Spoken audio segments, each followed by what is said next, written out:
Okay, so this is a quick video to give you guys another perspective on the search for UFOs. Give you people a better way to look for them. Try something different than what you've been doing. There's a lot of stuff on the net, but it's all pretty much the same thing. People looking for UFOs in the same way. They teach you how to research, and then you follow their methods. They're not really... There's better ways, let's put it that way. So you're looking in the sky for signs in the sky. It's very religious. Going out to the desert, hoping to have an interaction with a UFO and the aliens. I mean, why would they go to a desert? There's nothing there. Why would they go to your desert?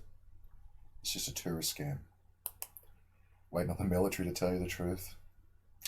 The military's not under any obligation to tell people the truth about anything. They're really not. Why would they? The truth is a weapon. Knowledge is power. They don't have to tell you anything, and they won't.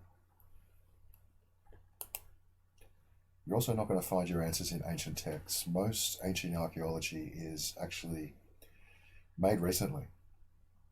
Archaeologists' real job is to create archaeology, not to find it, preserve it, decode it. That's not how it works. That's not what you think, folks. A better way to look for UFO technology to check if they're real or not is to see if you have levitation technology right now in your communities, right now in your civilizations. Do you possess the technology? You certainly do. There it is. The jet turbine engine. A real levitation device that you've had in your communities for at least, it must be 80 years by now. Long time. You see, the scientists teach you that airfoil is responsible for lift on commercial airliners, which is easily provable that it's not. It's a total garbage.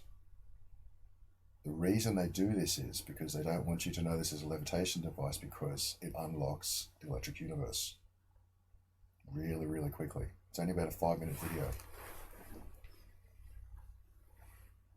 And then that unlocks your geography, everything else. It would help you flat earthers actually as well. We'll get to that another time.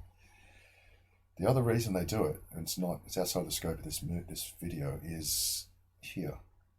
There's the word airfoil translated out. See this person here, Ra?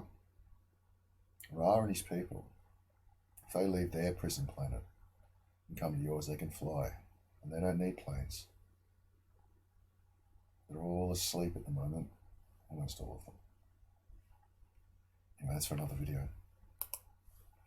So, how do you make it into a levitation device? Pretty simple. You compress atmosphere through here. Super compressed. And then you superheat it. What that does is it turns your atmosphere into plasma. And plasma is a big ring around here. What plasma does is forces electromagnetism outside of itself. So it forces it out here in a big ring, but also on the internals of that ring of plasma, which forces it here into this ferrite rod. Ferrite rod becomes supercharged with magnetism, floats up. It's that simple. This here, the propulsion you get for it is just an after effect. Helps with the forward motion of the plane, but it's not the reason for this monstrosity of a gadget. I mean, it's just silly. The people who created this technology knew before they created it that it was a levitation device. That's why it was created. It wasn't created just to take air from the front to the back and push it out. That's just dumb. You don't need to do that. You can just use a standard propeller for that. So they knew when they were designing it. So with that in mind, if levitation technology is that old and that commonplace, are UFOs that use a better version thereof going to be real? Of course they are. It's pretty obvious. It's not like engineers and scientists find a technology, create something with it, and just stay stagnant and move on to the next thing. That's how it works. So where are the UFOs from? Oh look, it's the as above triangle. Where are they from? That's subject for another video. So yeah, UFOs are real. They have to be. You've had levitation for almost a century, and you guys are just the newbies. And that's it. That's a better way to look at it.